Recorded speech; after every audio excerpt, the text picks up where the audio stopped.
साथियों नमस्कार।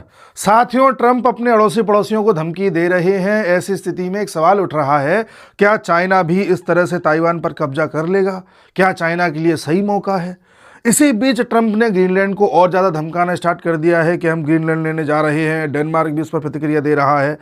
तो अब सवाल ये है कि ग्रीनलैंड पहले जाएगा, ताइवान पहले जाएगा, ईरान पहले जाएगा? इन सब के बारे में डिस्कशन करते हैं। आइए देखिए, चाइना ताइवान को लंबे समय से डराने में लगा हुआ है कि हम एक ना एक दिन तुमको ले लेंगे। कभी चाइना ताइवान के निकट आकर के अपनी मिलिट्री एक्सरसाइज करता है, कभी चाइना अपने यहाँ से ही इस तरह के बयान छापता है जिससे ताइवान के लगे कि भाई मेरे पे कभी भी कब्जा हो सकता है। इस प्रकार की गतिविधियां होती रही हैं। कई ऐसे विशेषज्ञ हैं जिनका कहना यह है कि यूएस ने तो वेनेजुएला के राष्ट्रपति को उठा लिया है, लेकिन चाइना ताइवान के साथ ऐसा नहीं करेगा, क्योंकि चाइना को करना होता तो पहले कर लेता। चाइना केवल डराता है ताइवान को, चाइना ताइवान को प्रेशराइज करके रखना चाहता है और इस कदर ताइवान को दबा करके रखना चाहता है कि एक दिन ताइवान खुद ही चाइना से मिलने पर राजी हो जाए, या ताइवान में कोई ऐसी सरकार बिठा दी जाए जो चाइना के साथ मिलने को राजी हो जाए। कुछ लोगों का यह भी कहना है कि चाइना अगर ताइवान से युद्ध करेगा और मान लो ताइवान चाइना पर भारी पड़ गया और युद्ध लंबा खिंच गया, तो रशिया यूक्रेन की तरह चाइना कई साल तक युद्ध में उलझ सकता है। इसलिए चाइना इस पचड़े में नहीं पड़ेगा। कई लोगों का यह भी कहना है कि चाइना अगर ताइवान से युद्ध करेगा तो फिर जापान भी बीच में आएगा। जापान के पास भी जो मिलिट्री और नेवी है वो बीच में आकर के इसमें चाइना को धमका सकती है, क्योंकि जापान को यह डर लगेगा कि आज तो ताइवान गया है, फिर एक दिन मेरा भी कोई आइलैंड चला जाएगा, जैसे चाइना जापान को धमकाता रहता है। और इतिहास बताता है कि जापान ने किस तरह से चाइना पर शासन किया है, तो चाइना को वो भी एक डर रहता है। ऐसा लोग कह रहे हैं, विशेषज्ञ कह रहे हैं, लेकिन ये सब एक अनुमान है लोगों का। वास्तविकता ये है कि चाइना ताइवान को हथिया लेगा। जी, इसके कुछ सबूत मिलते हैं, उस पर हम बात करते हैं। देखिए, हम लंबे समय से चर्चा कर रहे हैं, कई 1.5 साल से। मैंने आपको बार बार बताया है कि दुनिया में सारा खेल या तो तेल का है, आजकल गैस का है, ईरान के पीछे यूएस गैस के लिए पड़ा हुआ है, या रेयर अर्थ मिनरल्स का है, या फिर ऐसे मिनरल्स का है जिससे आज की टेक्नोलॉजी चल रही है। आप समझ जाना, पूरी जियोपॉलिटिक्स इन्हीं के इर्द गिर्द घूमती है। यह तो बहानेबाजी है कि वहां डेमोक्रेसी नहीं है या वो हमारा हिस्सा था हम उसे वापस ले लेंगे, तमाम तरह की चीजें। वेनेजुएला पर क्यों हमला हुआ सब जानते हैं, हमने कई बार डिस्कस किया। ईरान का नंबर अब आएगा, यूएस ईरान का ही नंबर लेगा, क्यों होगा इस पर भी हम डिस्कस कर चुके हैं। तो इसी क्रम में आप ध्यान दीजिए, जो ताइवान है वो पूरी दुनिया का एक सेमीकंडक्टर हब है। हम जो भी चीज चला रहे हैं, ये बोर्ड भी मैं चला रहा हूं, इसमें सेमीकंडक्टर चिप्स लगी हुई हैं, मोबाइल में लगी हुई है, जितने भी इलेक्ट्रॉनिक्स आइटम हैं जिसमें थोड़ा बहुत भी फंक्शन वैसा है जिसमें हम कुछ भी टाइप कर सकते हैं, सुन सकते हैं, उन सब में सेमीकंडक्टर चिप्स लगी हुई हैं।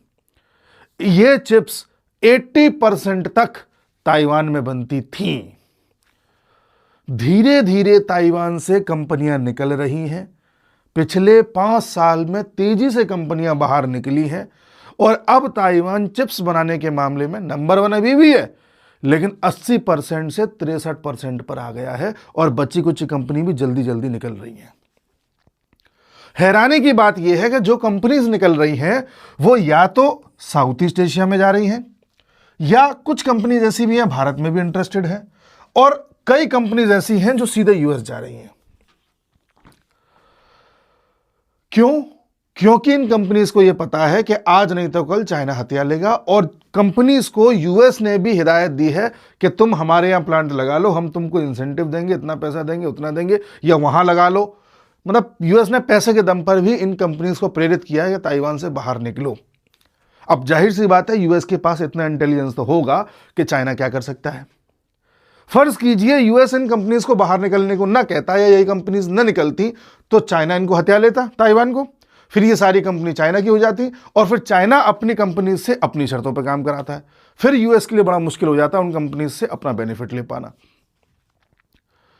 तो जब भी किसी देश से इस तरह की सिग्निफिकेंट कंपनीज निकलने लग जाएं तेजी से, तो आप समझ जाइए कि उस देश में कुछ होने वाला है। कभी किसी देश में अगर आपको लगे कि बड़े बड़े निवेशक अपना पैसा निकाल रहे हैं और बाहर लेकर के जा रहे हैं और बड़ी तेजी से पैसा बाहर जा रहा है कंट्री से, तो आप समझ जाना उस कंट्री पर हमला होने वाला है। ये पहचान होती है हमले की। तो इस पर कुछ आर्टिकल्स छपे हैं पिछले 3-4 दिन में, तो मैं उसी क्रम में आपको वही आर्टिकल्स दिखा करके, कुछ पुराने आर्टिकल्स भी हैं। चिप मेकर एक कंपनी है TSMC, Taiwan semiconductor manufacturing company. ये कंपनी 90% तक सेमीकंडक्टर बनाती है ताइवान में। अब ये भी अपना एक प्लांट यूएस में लगा रही है और यूएस में भी अब ये बड़े स्तर पर काम करेगा। हालांकि अभी भी TSMC ताइवान में बड़े स्तर पर चिप्स बना रही है। मैं ये नहीं कह रहा ताइवान से बाहर निकल गई है, लेकिन अपनी ब्रांचेस अन्य देशों में खोल रही है। ठीक है। और सबसे हैरानी की बात यह है कि इसका जो हेडक्वार्टर है वो चाइना से केवल 100 मील की दूरी पर है। यानी कि चाइना जब हमला करेगा तो बड़ी जल्दी से ये उसके खतरे में आ सकती है। इसलिए भी इसको यहाँ से निकलना जरूरी था। हो सकता है यूएस ने प्रेरित किया हो। इसके अलावा भी अगर आप देखिए semiconductor fabrication plants in Arizona, US में भी ये लगा रही है। ठीक है। इसके अलावा अगर आप आसियान कंट्रीज में देखेंगे, आसियान का मतलब ये है जो इधर की कंट्रीज है ना, जितनी भी है ये सब आसियान कंट्रीज हैं, 10 देश हैं। इन देशों में भी धीरे धीरे अब सेमीकंडक्टर प्लांट्स लग रहे हैं। इनको हब बनाया जा रहा है, जिसमें आप देखेंगे कि सिंगापुर, मलेशिया, वियतनाम, थाईलैंड जैसे जो देश हैं वो अपने यहाँ पर अलग से प्रोग्राम चला रहे हैं, नेशनल प्रोग्राम चला रहे हैं कि हमें सेमीकंडक्टर में ज़्यादा से ज़्यादा मैन्युफैक्चरिंग करनी है।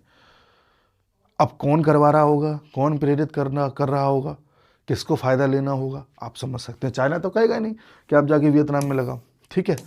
एक चीज़ और मैं आपको बताऊं, देखिए 2015 में आसियान कंट्रीज 20% तक सेमीकंडक्टर बनाते थे, जो बढ़कर के 2024 में 30% तक पहुंच गया है। बनाने में पहुंचा है, अभी प्लांट्स लग रहे हैं। 2030 तक ये जाने कहां पहुंचेगा। ठीक है। धीरे धीरे पावर हाउस बन रहा है इसका। मलेशिया, सिंगापुर डोमिनेट करते हैं। वियतनाम, इंडोनेशिया धीरे धीरे बढ़ा रहे हैं। और देखिए Singapore has adopted N innovation driven path embedding it's semiconductor plans with in the research innovation enterprise 2025 and manufacturing 2030 strategies. सब कोई 2030 तक का प्लान, कोई 25 तक का प्लान, कोई 32 तक का प्लान, 2035 तक का प्लान लेकर के यहां पर मैन्युफैक्चरिंग हब बनाने में लगे हुए हैं। ठीक है जी। मलेशिया में 2024 में देख लीजिए, मलेशिया ने अपना नेशनल सेमीकंडक्टर स्ट्रेटेजी स्टार्ट किया है, जिसमें $5.9 बिलियन के इंसेंटिव के साथ इन्होंने अपना कार्यक्रम स्टार्ट किया है। उसी क्रम में वियतनाम देख लो, ये भी 2024 का नेशनल सेमीकंडक्टर स्ट्रेटेजी लेकर के चल रहे हैं, जिसमें 100 डिजाइन फर्म्स ये बनाएंगे 2030 तक और 300 फर्म्स एक्सपेंड कर देंगे 2050 तक।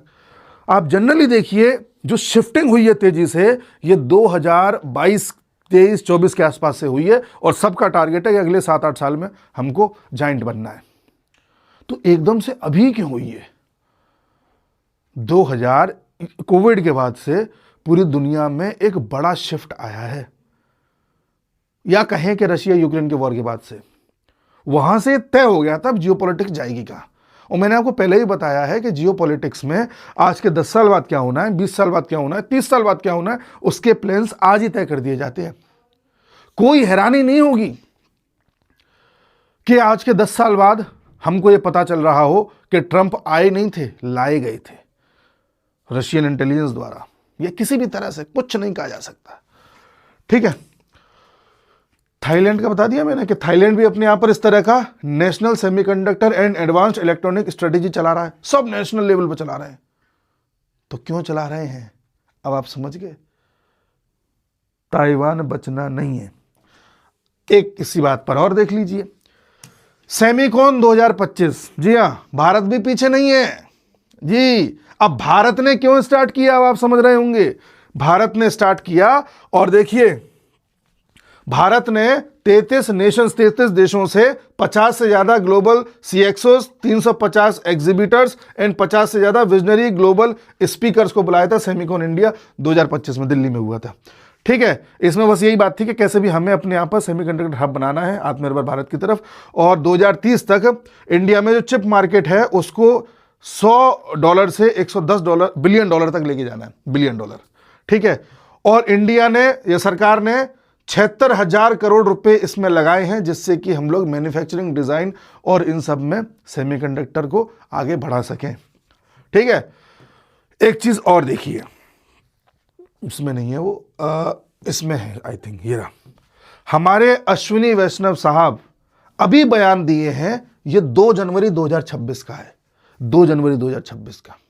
टाइमिंग देखिए, इसी वक्त इन्होंने बयान दिया कि हमको 2032 तक चिप बनाने में टॉप 4 कंट्रीज में आना है और 2030 तक टॉप 5 कंट्रीज में आना है। समझ रहे हैं आप?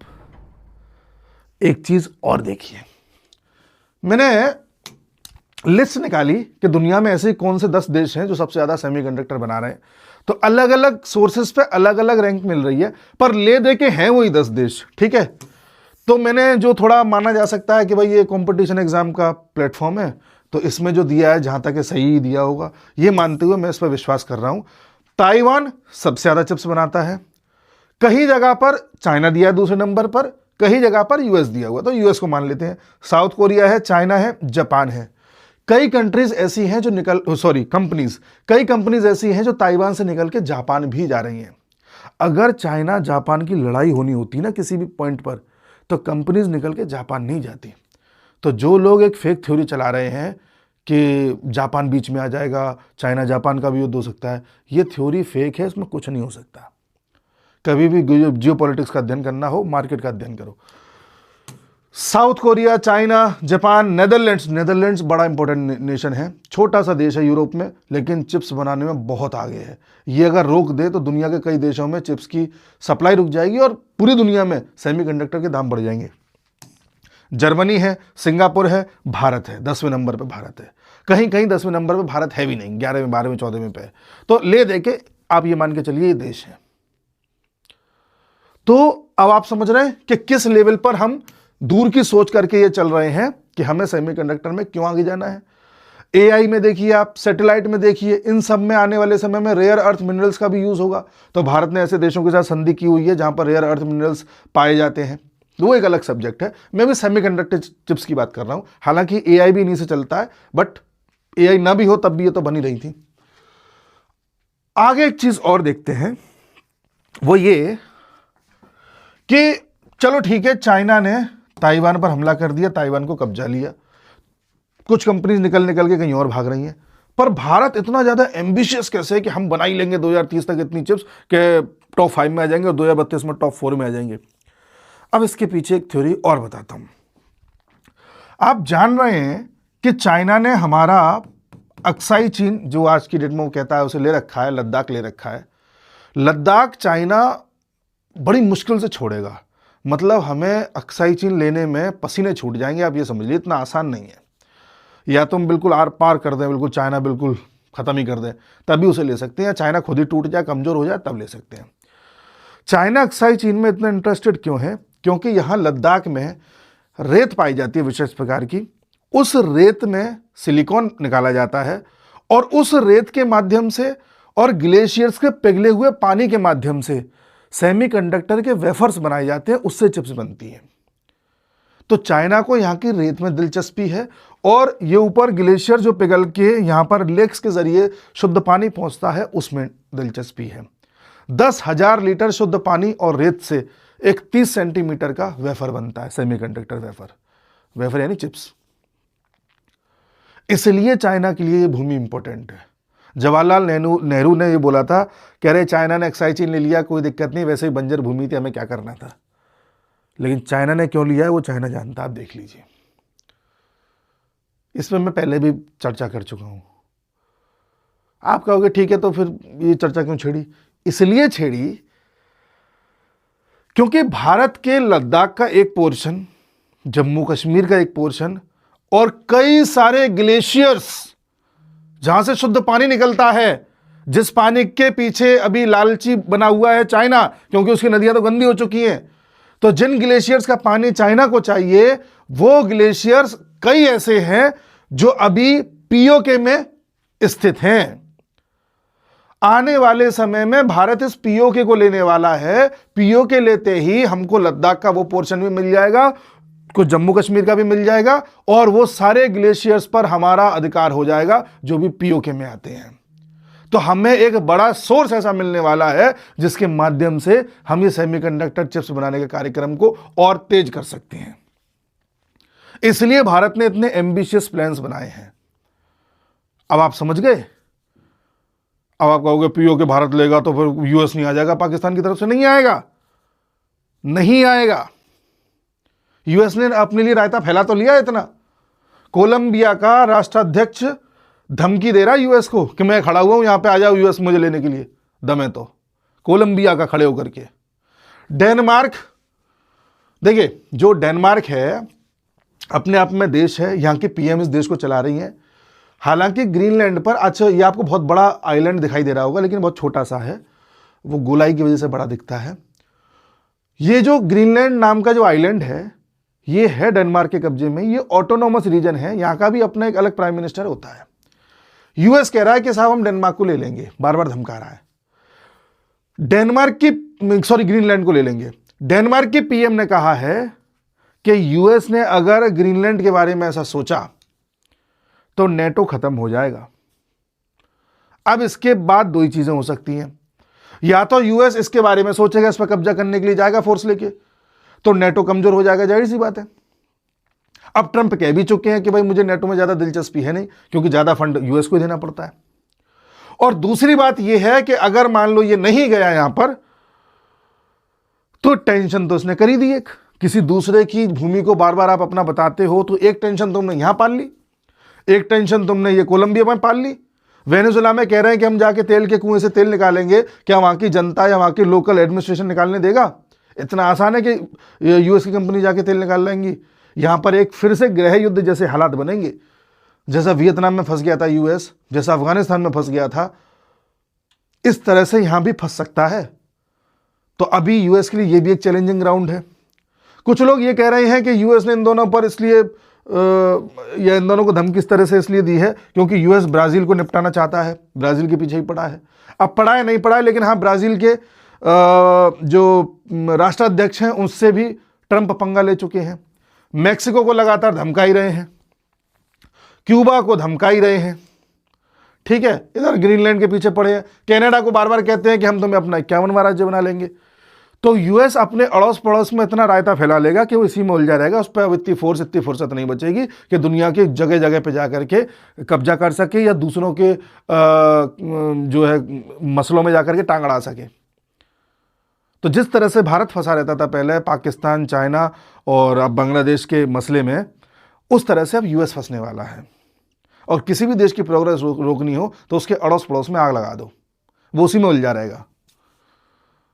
तो इसलिए मैं कह रहा हूं, और ये मैं अपनी तरफ से नहीं कह रहा, ये जो खबर है ये बड़े बड़े अखबार में छपी है।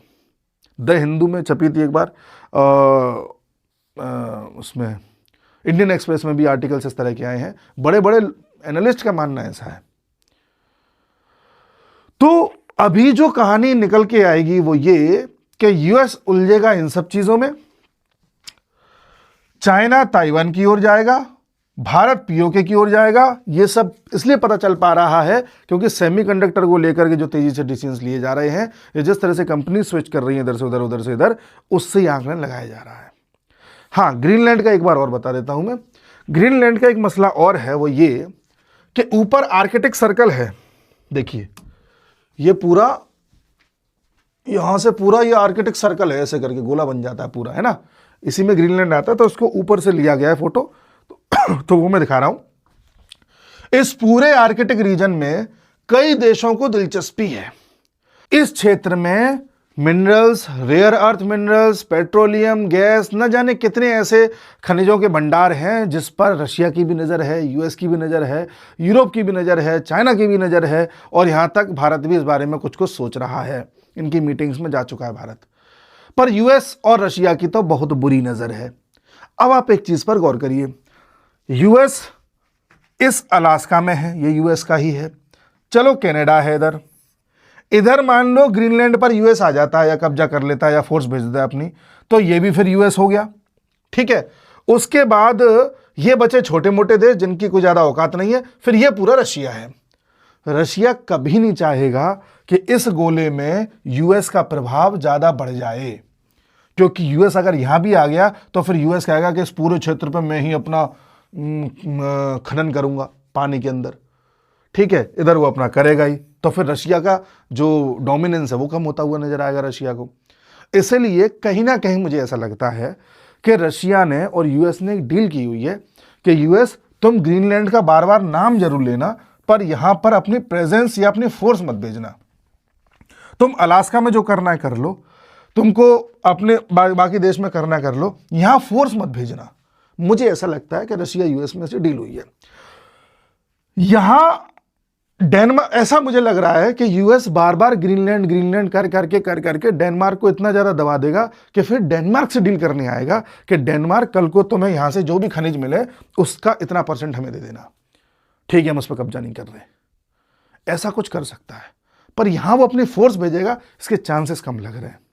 रशिया इस गोले में, आर्कटिक वाले गोले में, नहीं चाहेगा कि यूएस का क्षेत्र ज्यादा बढ़े। रशिया इस बात पर राजी है कि यूएस को अलास्का में जो करना है वो कर ले।